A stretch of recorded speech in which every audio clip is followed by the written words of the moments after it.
Throughout the centuries, humanity has been aware that war irrevocably changes people.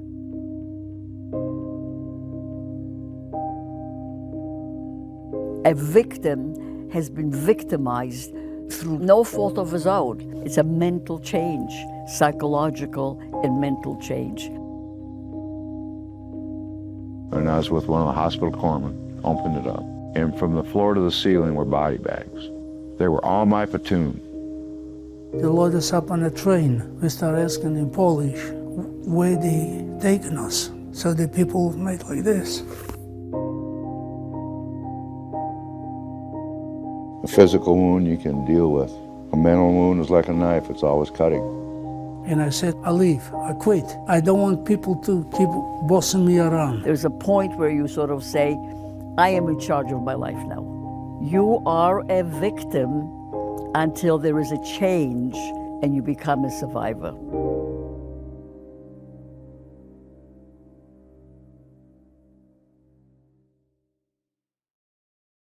Sam has inner power, and I think many survivors of all kinds of traumas try to spend their life undoing. One day he was a victim, the next day he went out and he was a survivor.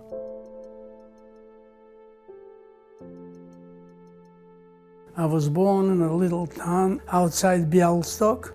I was the youngest in the family, and my father was also in the meat business. I used to go to the slaughterhouse with him. That's what I learned from watching and doing it. Whatever I know up till now, I did not learn from the street. I learned it from my father and from my brothers. And I lost them all.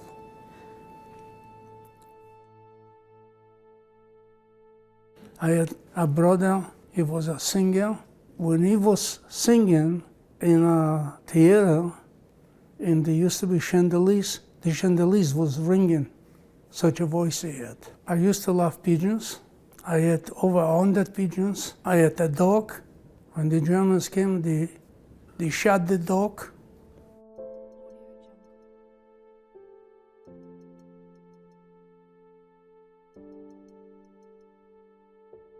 When the Germans declared war in '39, and the bombs started coming in like 6 o'clock a.m., and the German border from us was 90 kilometers, like 60 miles, and they were by us in 4 days. The Germans arrived, they collected from the entire community, and they put them inside. And they closed the doors, the windows. Then they started breaking the top windows and throwing in fire bombs. Anybody stood in the window, they shot them down, they fell back inside. The synagogue was burning for 2.5 days, and the sky was red like a fire. I knew people were burning inside. Between 2,000 and 3,000 people, they lost their lives there. In '41, June the 22nd, on a Saturday night, they attacked Russia. 4 or 5 weeks later, they started making a ghetto. This was the end of it. People lost faith.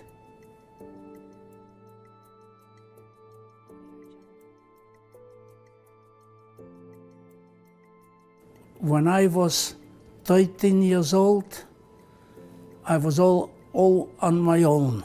If you can do something on your own without anybody's help, that's where the power comes from. That's when you switch from a victim to a survivor. It's all new buildings. Everything was chopped down. Right now, we near the gate was to enter the ghetto, gate number 1, right over here. It was very difficult to go in and out. I already lost my entire family, so I didn't care. And he avoided capture from the Germans by wearing a Virgin Mary around his neck. He had red hair, and he didn't look like a typical Jew. The Jewish people outside the ghetto didn't have any rights to walk on the sidewalk. They had to walk in the middle of the street. If you caught them walking on the sidewalk, you got 10 lashes. And I always walked on the sidewalk. I never looked backwards, always forward. If I saw a German standing, I walked straight towards the German without fear. This made me like I'm not guilty of anything. I used to go out, go to Kinishin to the farmers, they used to know me. I used to trade for butter, for bread. That's when he started his entrepreneurial career.